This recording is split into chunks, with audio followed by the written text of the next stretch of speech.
الحمدللہ والصلاة والسلام اللہ نبی بعد۔ میرے عزیزان محترم بھائیوں، میں ابھی بخاری شریف کی حدیث پڑھا کے آیا ہوں، کتاب الایمان۔ ان میں سے ایک آدھ حدیث کا خلاصہ بیان کر دیتا ہوں، چونکہ ہم سب لوگ حاجی محمد امین رحمۃ اللہ علیہ کی اصالِ ثواب کے لیے آئے بیٹھے ہیں۔ معاشرت کی بات ہے، ممکن ہے کہ میری بات کسی کو لگ جائے، کوئی اس پہ عمل کر لے، تو حاجی صاحب کے لیے ساری زندگی ذخیرہ آخرت بن جائے گی۔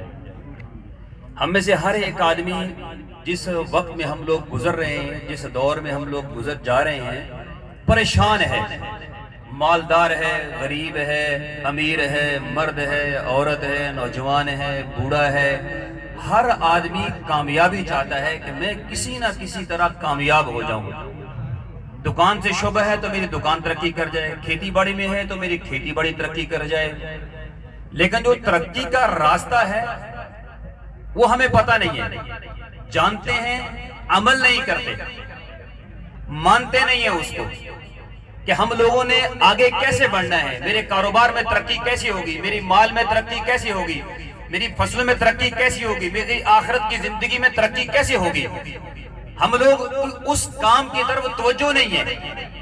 دیکھیں، میری دکان بند ہوگی، میرا کاروبار، بندہ بڑا عجیب ہے، انسان بڑا عجیب ہے، گناہگار خود ہوتا ہے اور الزام دوسرے پہ لگاتا ہے۔ الزام کیسے لگاتا ہے کہ میری اچھی بلی دکان چل رہی تھی، فلاں آدمی آیا، اس کی نظر پڑی، بس میری دکان کا بڑا غرق ہو گیا۔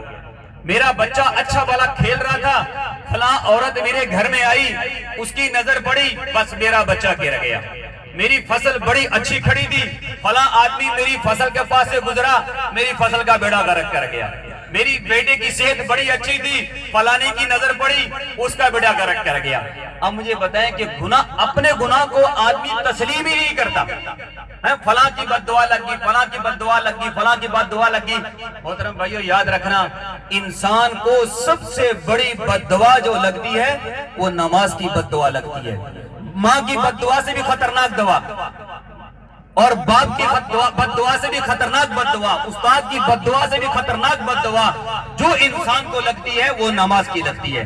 حدیث پاک میں آتا ہے کہ جب آدمی کاروبار کرتا ہے، جس کاروبار کے لیے نماز کو چھوڑ دیتا ہے، مثال کے طور پہ آدمی فصل میں کھڑا ہوا ہے، اللہ اکبر کی آواز آئی، آدمی فصل میں پانی لگا رہا ہے لیکن نماز پڑھنے نہیں جاتا، اللہ اکبر کی صدا آئی، آدمی دکان کو نہیں چھوڑتا، اللہ اکبر کی صدا آئی، آدمی اپنے بچوں میں مصروف رہتا ہے، اپنے کاروبار میں مصروف رہتا ہے۔ حدیث پاک میں آتا ہے کہ جب آدمی کھیتی باڑی کی وجہ کے نماز کو چھوڑتا ہے تو نماز کہتی ہے، اللہ اس نے اس کھیتی باڑی کی وجہ سے مجھے ضائع کیا، تو اس کی کھیتی باڑی کو ضائع کر دے۔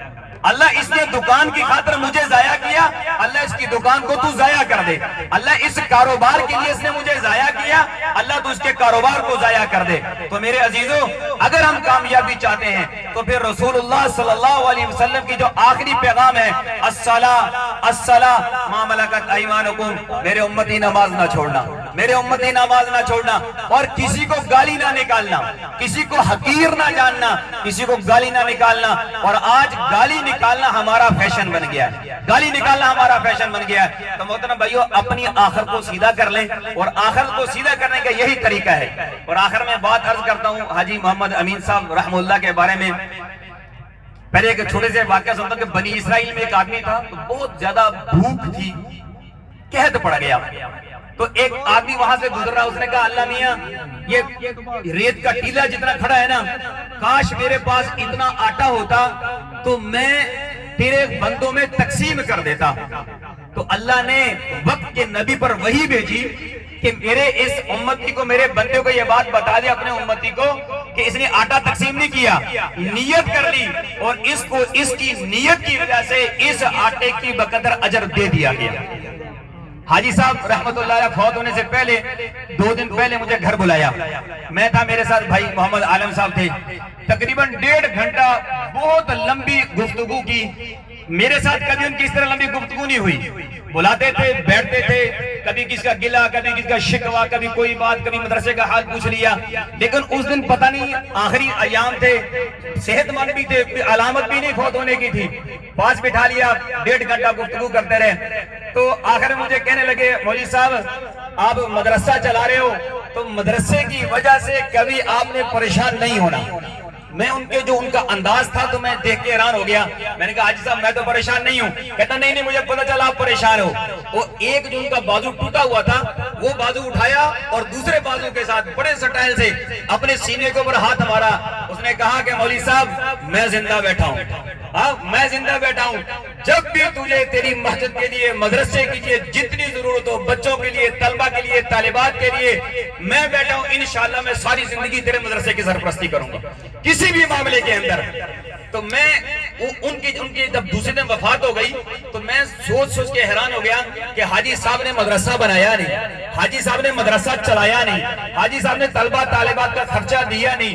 اللہ کی قسم اس نے صرف نیت کی. میری پچھلی 23 سال، مجھے 23 سال ہو گئے مدرسوں کی لائن میں، میری 23 سال کی محنت اور آگے اللہ کتنی زندگی دیتا ہے وہ ساری محنت حاجی امین صاحب رحمت اللہ اپنے کھاتے میں ڈال کے ہو گئے. صرف نیت کرنے پر، صرف نیت کرے پر اللہ رب العزت مجھے امید ہے کہ اللہ ان کی آخری جو زندگی ہے اس کو اتنا زیادہ نواز دیں گے. میرے بھائیو ہم اپنی آخرت کو سیدھا کرنا چاہتے ہیں، اپنی آخری زندگی کو خوبصورت بنانا چاہتے ہیں، اپنی نیتوں کو بھی درست کر لیں اور اپنے باقی ایام کو اللہ کے راستے میں لگا کر دین کو سیکھنے پر، اس پر عمل کرنے کی جو ہے وہ نیت کر لیں. تو سارے بھائی کوشش کرتے ہیں نا جی. اللہ پاک سے دعا اللہ ہم سب کو عمل کرنے کی توفیق عطا فرمائے.